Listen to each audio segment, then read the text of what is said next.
Good. I'm good. Let me. Bro, things are just always crazy around here. Oh, I know. I know how things are. Let's see here. Um.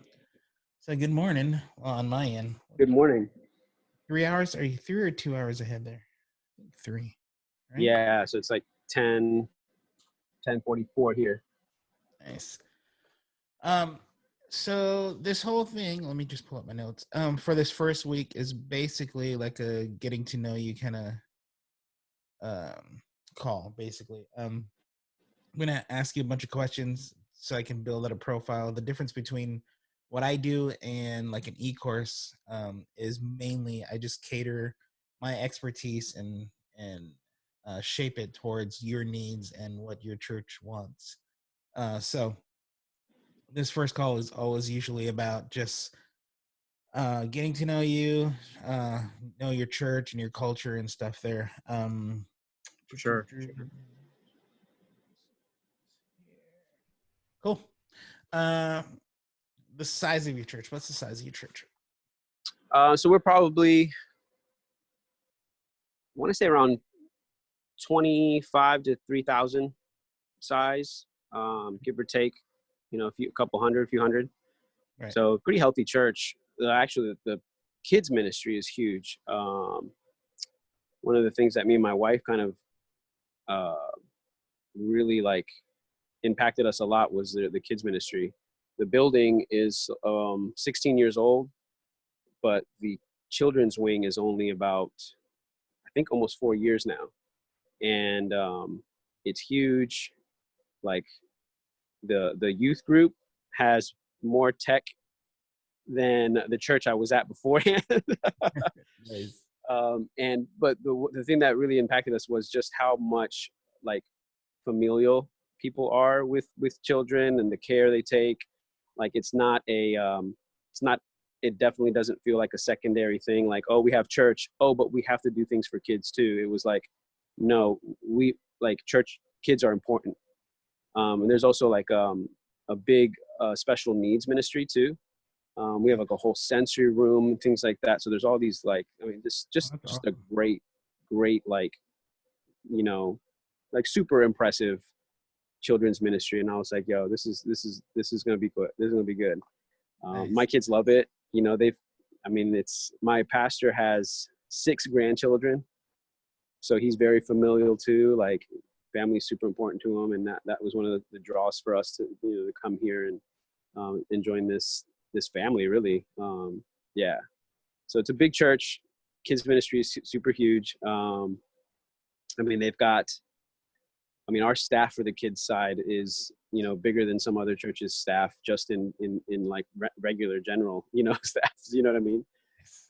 So that's really cool. And the Church of God. Forget the background. Anderson Bible Church. Yeah, I don't know if I don't know if you've seen the website or not, but like the church is like 105 years old, Wow. and it's one of the bigger. There's only about 200 to 300 churches of this denomination that come from that background of like the Anderson churches or whatever, and we are the biggest one of all of those, Nice. because there's really not that many, and they're all really small churches. But the church is like 105 years old. Um, the There's like a lot of just history. This building is only 16 years old. Like I said, they used to be on this little chapel up the street, like 15 minutes up the street, back in the day. And Wow. so anyway, so the history is really, really good. It's really grounded. The pastor is a really, really intelligent, wise leader, and he's also very executive minded too, which is kind of hard to find in a pastor. Usually you have like the visionary pastor, and then you have like an Right. executive pastor. Totally. He's really good about doing both. From what I've seen and what I hear from people, um, I mean, a really good testament to, was that there have been people here that have been here for like working for him for as long as he's been the pastor, and like that's a really big testament that, one, they enjoy working for him, and one, they're still working for him. A lot of times you Nice. see people work Yeah. for a pastor and they get fed up and they leave, or he Oh, he does one thing well, but he doesn't do the other administrative part well, whatever. But he seems to be doing both really, very well. Um, so I enjoy that. I like that a lot. I admire that a lot too. So nice.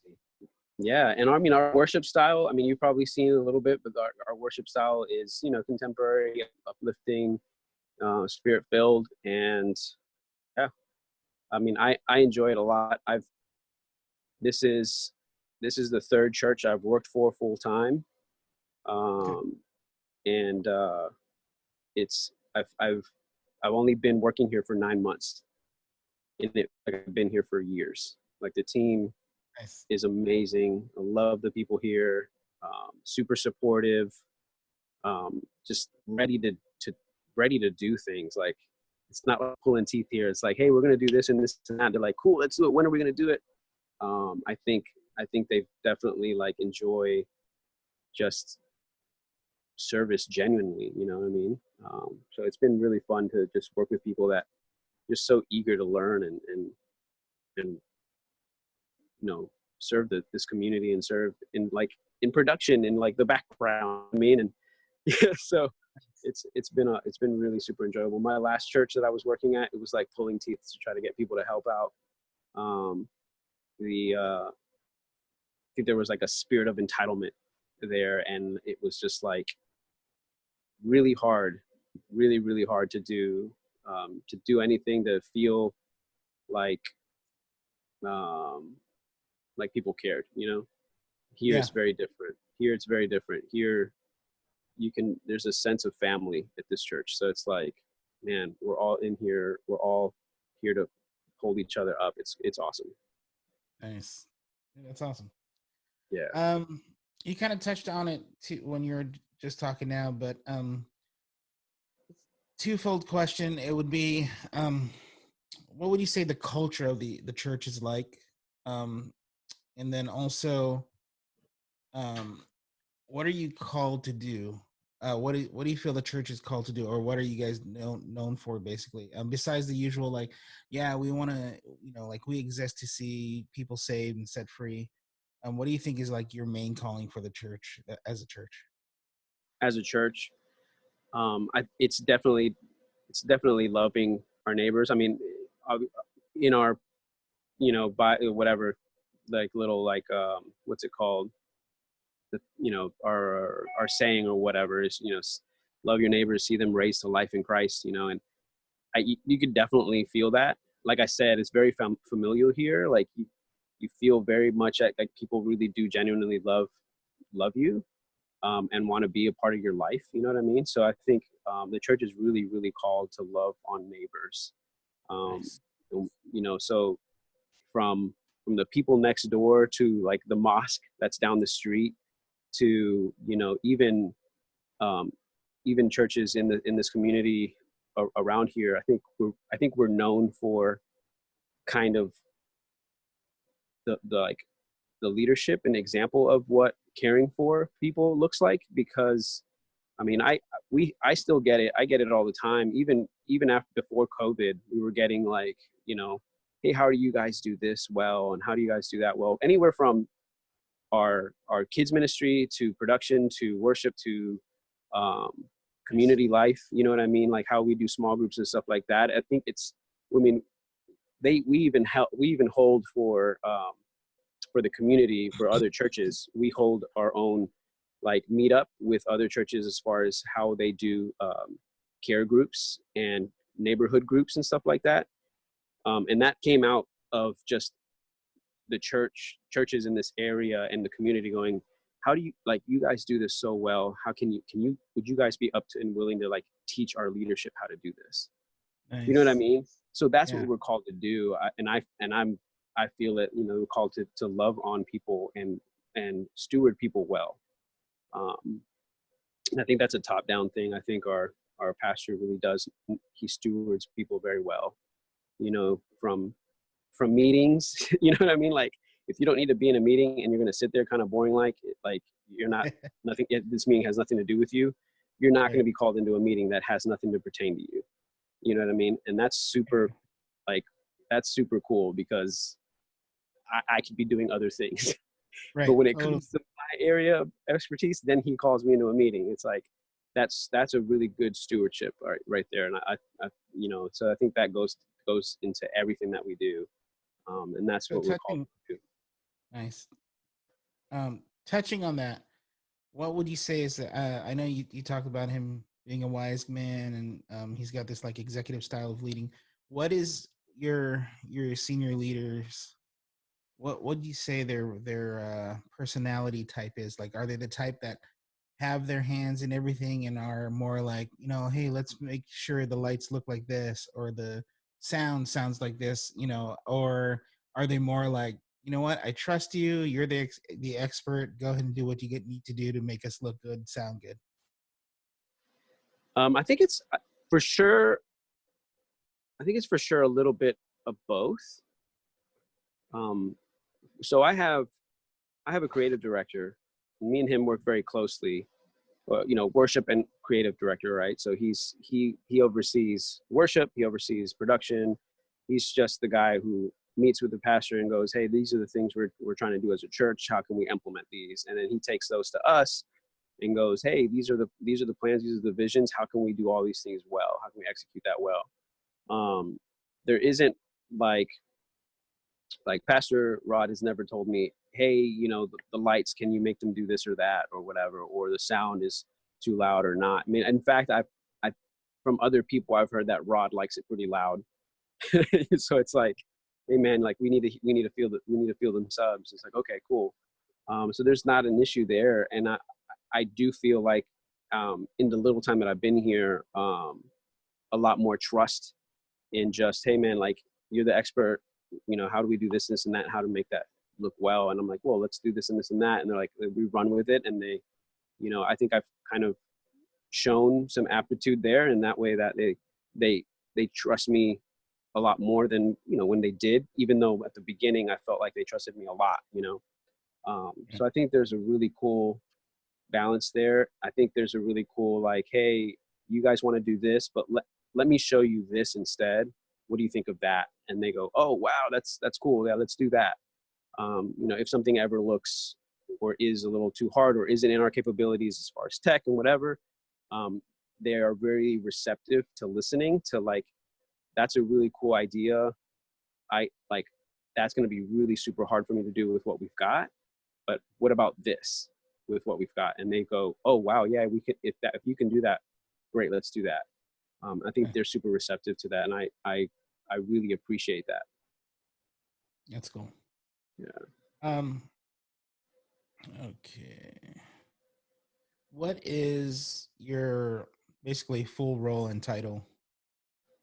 So production director. So I oversee audio, lighting, video, uh, graphic, like in the Pro Presenter, whatever gets displayed, anything that anybody sees on a service, I have to kind of make sure it's looking good, up to par, up to the standards that we've been asked to kind of uphold. Okay. So all of the volunteers, we schedule out. I schedule the volunteers for production. So we do contract audio. So I schedule him out, pay him, and then everybody else is volunteer as far as lighting, pro presenter, video, video director, um, all that kind of stuff. Right now, because of COVID, I am lighting guy and video director, which, you know, I would say 2 years ago, I was like super intimidated to run video, direct video, but now I'm like, this is fun.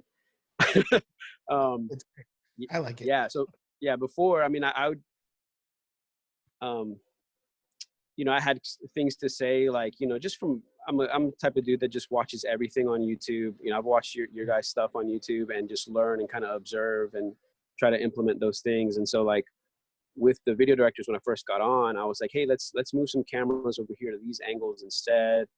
I don't like the I don't like the bird's eye view of the drum kit. Like, I'm like, ugh, that's not natural.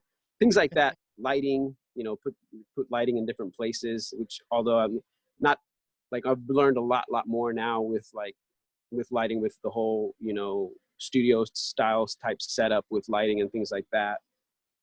Um, but yeah, now that we're only running staff, I have two interns. Well, communications has two interns, and we use them for camera. And our communications manager, she runs a camera for me on the weekends, and then I'll run video switcher. We have our worship department administrator. She's running Pro Presenter for us, and we've got my creative directors leading worship with the music director who's playing drums and his wife who's singing, and she's like the assistant worship director. So it's like we're all staff right now, and we've thankfully we've all done a great job, and we're all kind of good at what we do in our lane. Like the communications manager and her interns, they know how to shoot a camera. They're the ones taking the video, editing video down for us to put on social media or on Sunday morning. So they know how to use a camera. So that was kind of an easy to transition to. Me on switcher was, I thought I was better than I was at first. I would be like camera, I'd be like camera 3, camera 2, camera 1, sorry. And then, now it's like a lot easier. I'm like, all right, 2, 2, 1, 1, like 3. All right, this looks great, guys. Let's keep going. Let's pick up the pace. 5, 5, 6, 6. And it's gotten there, but at first it was tough. And I was like, oh wow, like I need more work on this.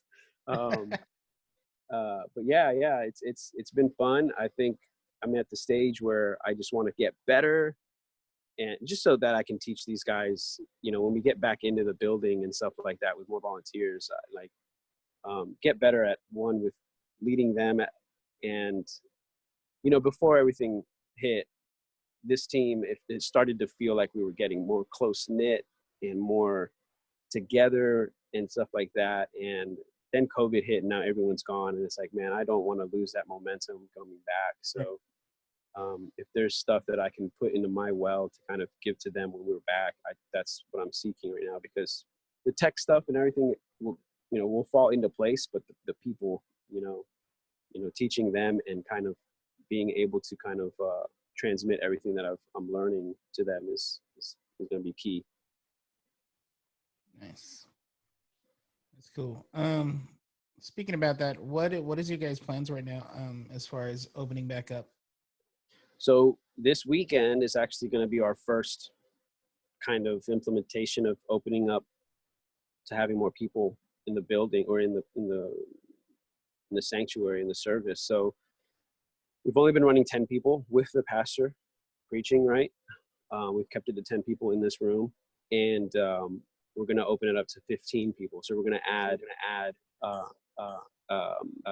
keyboard player, a pro presenter person, and another camera person. And I'm trying to think. I think we're going to add another worship leader. So yeah, 3 and 2. Okay. Yeah, and slowly we're gonna implement that, and strategically, for production, I've invited one of my guys who was normally video directing and scheduling camera people and stuff like that. He's kind of like a coordinator for me. Having him come back and do a camera and kind of get used to the new camera style or switching, and we added handheld cameras, for the first time.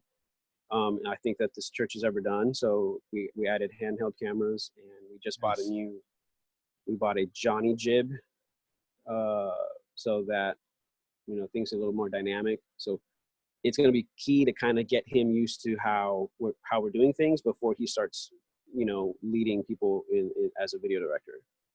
Gotcha. That way I can kind of keep an eye out on everything else, production wise, just help produce, help guide the pastor through, like, here's the cues, here's this and that, keep an eye on audio and lighting at the same time and stuff like that. So, because right now lighting has just been set it and forget it, maybe with 1 or 2 or 3 cues, 3 cues max. And, our audio guys mixing from the board, from front of house mix, which sounds great. You know, PA is kind of tuned down a little bit, and he's mixing with ears, and we have studio monitors in the back.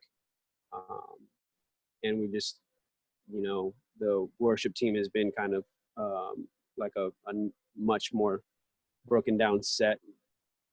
Acoustic guitar, singer, drummer. You know, that's it. That's what it's been for the past, what, 2 months now. Jeez, it's been a long time. 3 months. Yeah, no, it feels like a long time, right? Yeah, man. Yeah. Um, yeah. Oh, okay. Um, who? Uh, I'm assuming it's you because you're talking about because you're the actual production director. But if there's any, who would be the final making the final decision? So, say for instance, this would probably never happen. But if I was to say, hey, you know, it'd be really cool is if you move the drum cage from center to stage right, or you know, if you move some lights around this way and then move your camera here and put them on stage here, you know, who would that be? You as the final, or would you have to take that to, like, you know, the worship pastor or worship leader or the senior pastor or whatever? No, luckily that's me. Okay. Yeah, that's definitely me. You know, if something has to move, like a drum or something like that, drum kit, um, yeah, it's just a matter of letting our music director Logan, who actually plays the drums, letting him know, hey man, I want the drums over here. We're gonna do this and this and that. He's like, cool, all about it. So yeah, that's Okay. all me. And like, yeah. Cool. Awesome. Okay, let's see here. Oh, that in there. What does your current workflow look like? So tell me about, you know, your cameras, how many you have, brand are they, your switch, encoder, even Yeah, your audio and reading. for sure. Yeah. I can switch my camera real quick, and I can walk through everything if you want. Yeah, that's fine. So here's the media booth, and it's currently out at front of house, so that's the stage. We're hopefully I want to move this to the back and do like a production booth, and I'll show you what that looks like. But like, we're using the Blackmagic, this is 4K broadcast studio 4K, with some Ternex. These are go out to our different displays out in the lobby, the hangar, which is our like overflow, 2 computers. I haven't updated ProPresenter. I probably won't do that for a while, but main screen basically, and everything, you know, full screen graphics, and then our lower thirds. Okay. Right now, everything's running off of this guy, lower thirds and everything. So because we're not having anybody in the Right. audience. Our lighting console is a Hog, Roadhog 4, and we've got the Midas Pro X with the Waves Extreme server, which is actually in our mezzanine with all our racks and stuff like that. Everything's linked through Dante and AES. So what we normally had before with the full, you know, the whole sanctuary filled up was our camera 1 and center camera position was here. So we had a manned camera 1 and then a center camera that just got like an outside shot. Every now and then we can, you know, maybe zoom that in for just a stable shot of center. Things have kind of changed, obviously, but like in that corner all the way over there, we used to have camera 3. And then on this side here, next to the lighting console, was our camera 2 position that was on this platform. Okay. And that's where our jib was. This is our old jib. I haven't replaced it yet. So we got this guy. Yes. I don't even know what brand it is. Genius Tech. And the cameras. So all of our cameras out in the sanctuary were these Sony 4K XD cam. I forget the brand. Just broadcast cameras, I guess. 4K camcorders. Gotcha. Yeah. With, you know, simple zoom and focus controls, nothing crazy.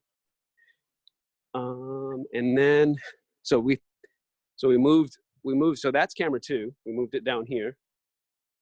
Okay. Camera 3, we moved it here to the center. So that's our main shot. So the past 3 weeks, I haven't even been using those positions back there. Okay. What used to be camera 1 and center cam. And then we've got an Ursa Mini 4K. So, and this is our handheld camera. We've got, it's still wired in. I'm hoping that once our budget freeze goes away, we can get some Teradek. And then our second handheld camera is a Blackmagic Micro Studio. Okay. And it's, you know, we've got it all set up so we can have like our viewfinder here and everything. And again, it's mini SDI out. And it's wired, and hopefully I can get, you know, wireless or on this guy.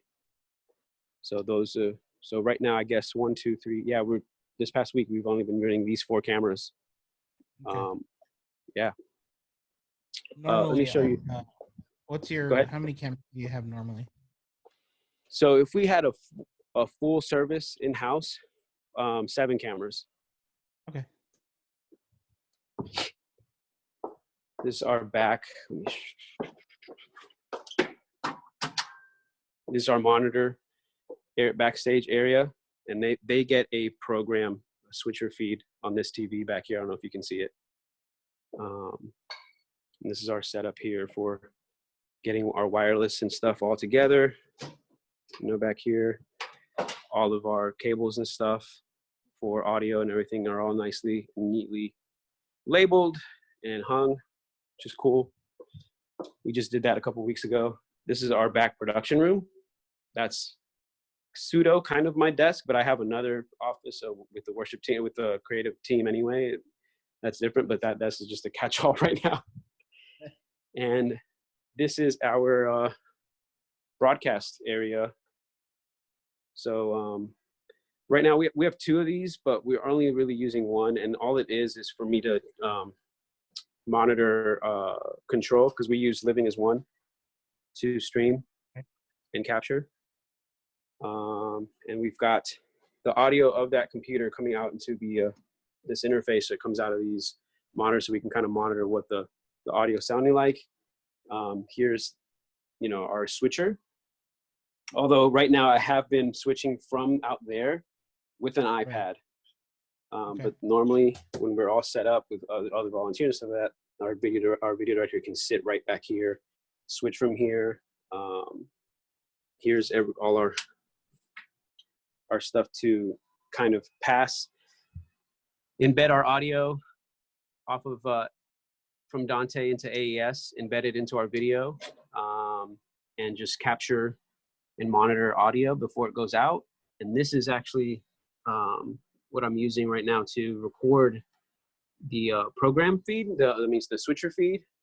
And for some reason, I did it this past week. I recorded the Multiview, but our comms, for some reason, it didn't go. The audio didn't go in. So I need to talk to our Andy, our audio contractor, and see what happened, because he told me he had routed it. So I don't know why it didn't go. But we use ClearComm for intercoms for everybody, wireless. I forget which kind I can show you, which ones we got. But that's that. And then the biggest job I've been working on, or it's been hard to work on, is this back production room here, which has got a ton of crap. The last production director, he moved to oh my gosh, where did he move to?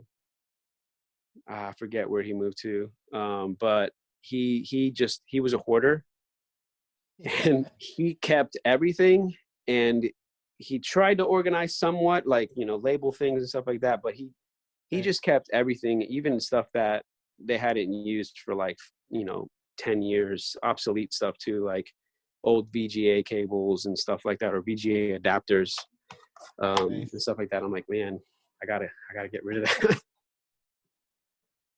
But yeah, that's our little setup. We have a rear projection. So we have a screen and it's rear projection. I think it's a laser projector, but it's, oop, sorry, shoot. There we go. So from back there, and right now, everything, all our lighting is on trusses, and they're movable trusses. So they're motorized. So they're way lower right now. So it's blocking the screen. So, because we're not using the screen since we don't have anybody in here. Which I'm really, like, it makes things a lot easier, you know, come switch lighting out and stuff like that, get it closer to the band. So our key light is all Rogue 3 washes by Chauvet. That's just what was in here when I started. It's been great. The only thing I wish it did was what spots do and stuff like that, where you can kind of get a sharper edge, or Yeah, you cut. can shape the light better. Yeah. Yeah, I mean, we do have ellipsoidals up here. You know, they're all conventional ellipsoidals, so we can always use some of those. And in fact, I'm in the process of trying to get those addressed and signed and make a scene where those will come on in case, like, we lose power or something. I can go to those conventionals, or we lose DMX or whatever. Right. Nice. Our clear comms, that's right. So forget which model clear comms we have, but I can get to one real quick. So the Tempest. Okay. Tempest clear comms. We've got like the 2-channel main station here. So we can do a callback into the back to the green room. Oh, the green room for the band, we have a little room in there where we have this studio. Right now our audio is coming out of front of house with 2 room mics going to Dante, and we do have like a TC Electronic finalizer to kind of get the audio, compressed and limited at the end. We do have some Waves plugins on there too, just to kind of polish it a little bit more.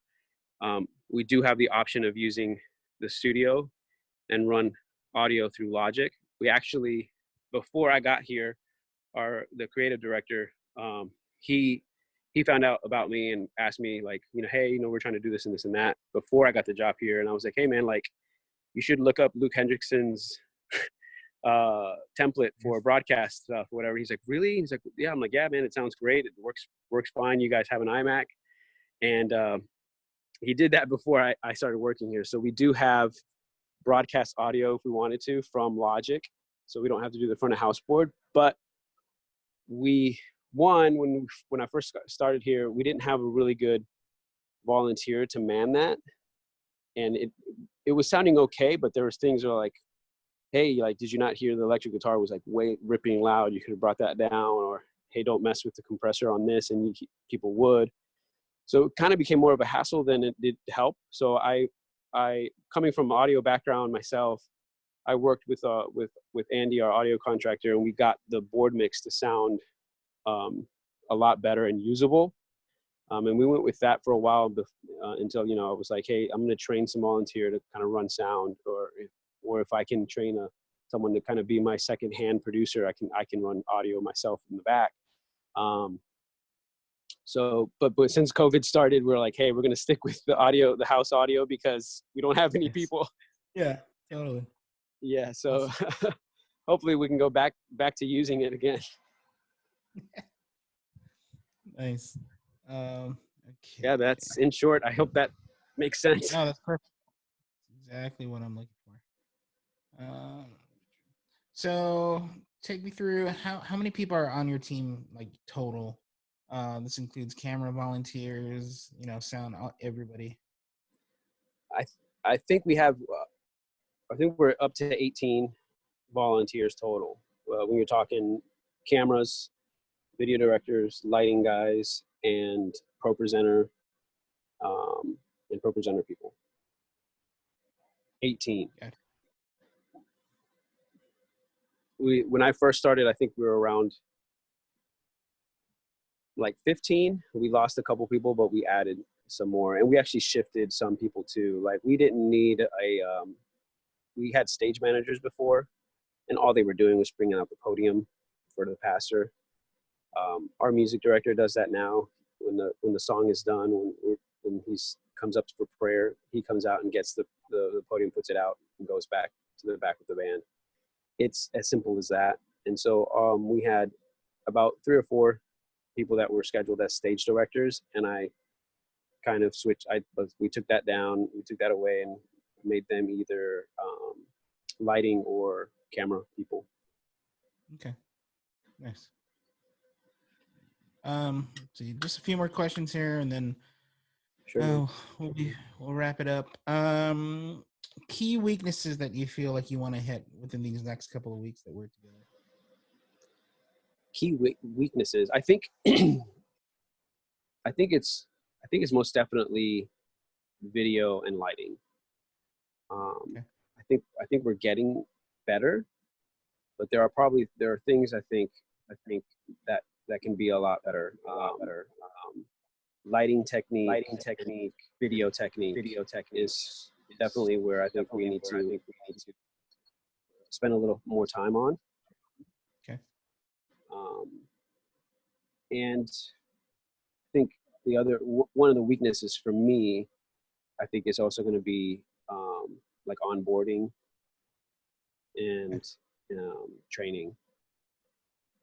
Although like starting here and being here, we were in this awesome rhythm. I mean, before COVID hit, so our broadcast booth is right at the front of this, the church, right? Mm-hmm. You walk in, you walk in through the double doors to come inside, and the first thing you see is the production booth, and I would get people walk by on a Sunday, either walking in or walking out on a service. And most of the time it was walking out of service. They'd come and they'd walk by and their heads are just cocked looking at all this stuff, right?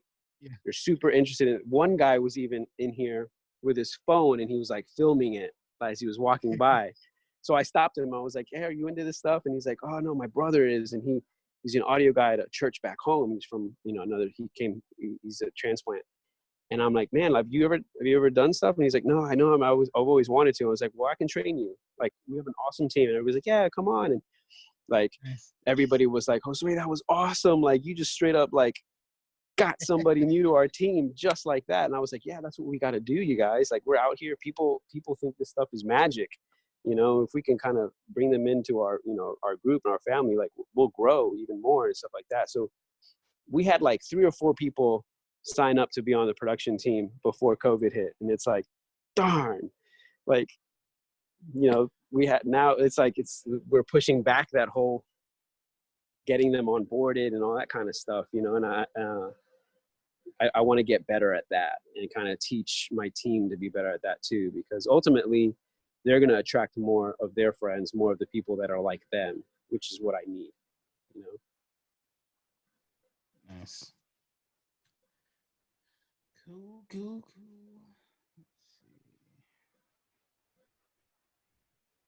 Awesome. Just a couple more. But do you have any questions that you wanted to get out the way within this first session? Feel free to ask if you have any. I mean, as of right now, man, I'm a sponge. I mean, if I have a question, I'll ask you. Like, I mean, obviously, as we go on, my questions are going to be like, hey, should I buy this camera? Should I buy this lens? Those things are definitely going to come up, because when we first started everything, they were like, hey, so you've got a budget of $90,000 for your production. And I'm like, oh, cool, for the year. I'm like, yeah, awesome. And then it was like COVID hit and it was like, hey, budget freeze. And then it was like, hey, we need to get our video looking better. How much money do you need? And I'm like, I don't know, like give me like 30 grand. Then it was like, oh, we can give you we'll let go of 15. I was like, okay, 15. I'll get some new lenses and some some cages for some cameras. So as things just start to open up and stuff like that, I'm sure, when things go back to normal, I'm gonna be more in that, what should I be buying, implementing, and things like that,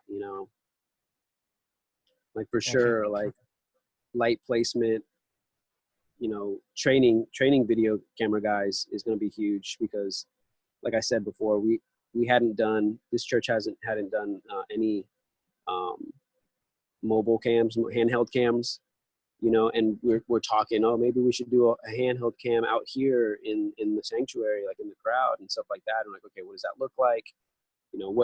What camera do we use for that? What gear do we need to make that look right? Um, is it wise? Is it not? All those things. Gotcha. Oh, what was I never asked it, but your frame rate that you're shooting at, are you at 59.94? No, I'm at 29.97. 997. Okay. Yeah. So for some reason, and this is where Can't get the Sony's to work. Well, the Sonys will go to 30. So here's the issue that we had. And let me flip the screen real quick. Let me show you this. So let me get this up. See if I can get, okay. So right now, that's going out live, right? And I've got my Multiview, right? None of the cameras are on, but I know that I'm getting their signal, and I know I'm getting ProPresenter or anything like that. If I come to the settings of our ATEM and I change it over, I don't know if it's preferences. Yeah, right here. So you see how the Multiview standard is 59.94, but our video standard is 29.97. If I try to go to 23.9, or what is it? Yeah. 24 technically. Yeah, basically 24. And I set it, I no longer get anything. Yep. What's happening there is two things. Your computer and the Sony cameras actually put out a PSF signal, SDI signal. So basically, it'll constantly shoot out, even though you can pull up 29.97. The cameras, Sony cameras, are notorious for it. And the computers are shooting out 60 all the time. So they're shooting out 59.94 all the time. And on the back end, usually if you have like a raw switcher, or a Grass Valley, those kinds of switchers, those will automatically decode it. Blackmagic decided not to put a PSF module in their ATEM series because they wanted it to be more affordable, and I think it was like a whole licensing deal. So Sonys are notorious for not working at anything other than going anything lower than 30, basically. And then the computer. So what we do for our iMac that's running ProPresenter is we're actually going through an Ultra Studio, and the Ultra Studio is converting that signal for us. And then so we have from there, the Ternex, not the Ternex, the what's it called? Anyway, the converter. I can get ProPresenter to come out. So our program now is coming out that way, but our Multiview won't.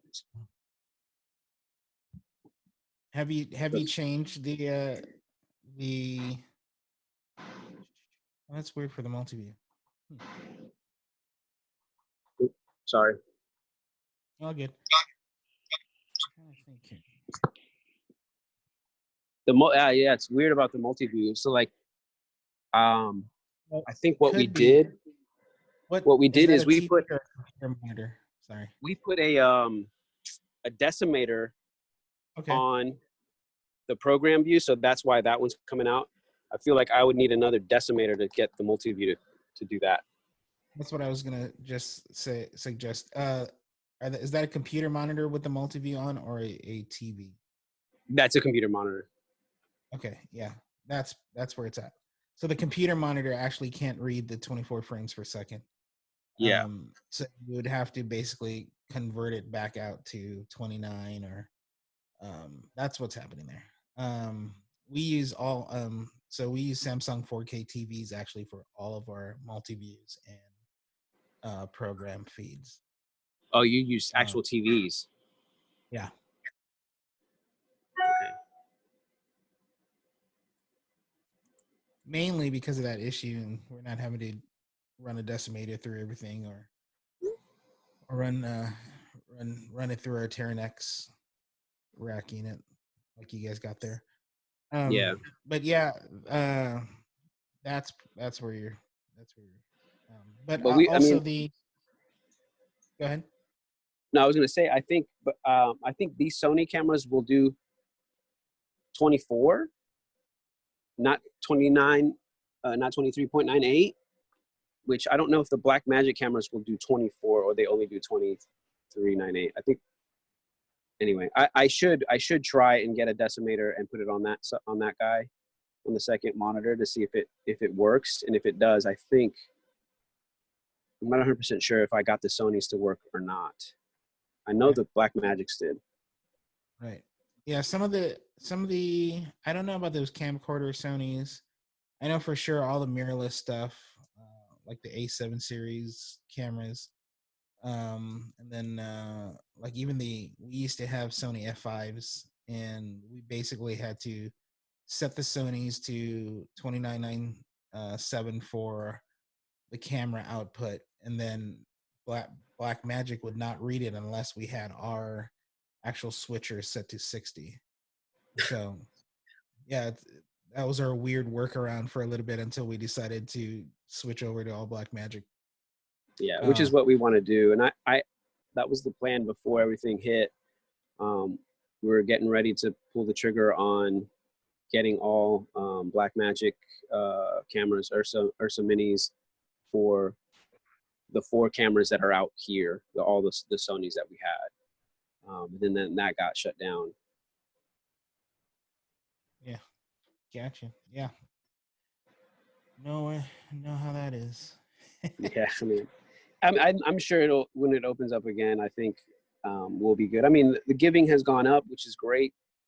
Um, Good. we haven't obviously we haven't been spending the same amount of money we'd normally do with programs and stuff like that because no one's been here. So yeah, I think when we open back up, I think there'll probably, I'm sure there'll be a conversation of what it looks like to, as far as but unfreezing the budget and what that looks like, just to make sure we're still continuing to steward well, because just because we haven't spent all the money and giving has been good doesn't mean we should just blow it all. So I'm sure there's going to be a conversation of like, hey, let's be conservative, just watch out, because people are losing their jobs. Tithing might go down later because people won't have work and things like that. So yeah. Cool. Awesome, man. Um, just got one more question for you, and then we'll close up this time. What it's gonna look like though, as we go along within the next few weeks. Basically, we're gonna go through a chapter of the book. I'm just gonna basically that's your homework for this week. Is actually every week is gonna be read a chapter. Then we're gonna talk about how it pertains to you from our end for as a production standpoint. And I might have Jared come on and Cool. talk about his perspective as well. And then basically what you thought about that chapter, how it touched you, or what was it talking to you, like main points for you. And then we'll go over your services. We'll do the breakdown. Um, then we'll do Q&A, and that's pretty much how each call will look like. The last question that I have for you is: have you thought about your why? Yeah, most definitely. I think my why has always been the same thing for me. I think in my life has always been, um, I do this because he's blessed me enough. He's provided for me through my passion, and he deserves me. He deserves that I use my passion to move his kingdom in the way that the servant who moved Samson into the right position, I'm that servant. Like if it wasn't for that servant that moved him in between those pillars, Samson wouldn't have got there. And I'm that spirit of that person. I'm like I'm here to serve and to put leaders in the right position to break down the walls, to defeat the enemy. And that's my why. I do this because I'm here to move. I'm here to lift up the leadership into the right positions in the way that I can. And the way that I can is by using my passion, which is tech and production and like audio. So he's blessed me enough that he's taking care of me in my passion, that I can work and earn money by doing what I'm passionate about. But at the same time, I do it because I am that servant that helps the leader get positioned in the right place. That's my why. Awesome. Like That's good. Samson would have never, Yeah. yeah, Samson would have never had to pray that prayer. Give me one more,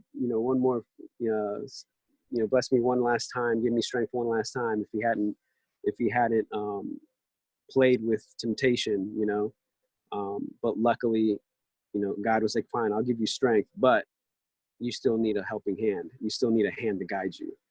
And I think that's what he's done with me is he's given me that spirit of like, I'm here to help. I'm here to put leaders in the right place. That may Awesome. sound kind of weird, but like, No, it's good. Totally. Totally. I get you. Awesome, man. Well, thank you. Thank you for being on this journey with me. yeah, thanks, man. I'm excited to see the next couple of weeks and us growing together. And yeah, uh homework is just, video. If you can get that program up there uploaded on Sunday, and then you already took me on a tour. But I'd love to have either a video again, not Cool. a video, but some photos, just some standalone wide shots. And then if you do have any blueprints, or if you can sketch out basically where your cameras usually are in the room, that'd be great if you could upload that as Okay. well. Cool. And then read a chapter. That's pretty much it for this week. So cool, Awesome, man. man. Yeah, that sounds good. Awesome. Okay, I'll see you next week. Thank you. All right, Chad. Thanks so much, bro.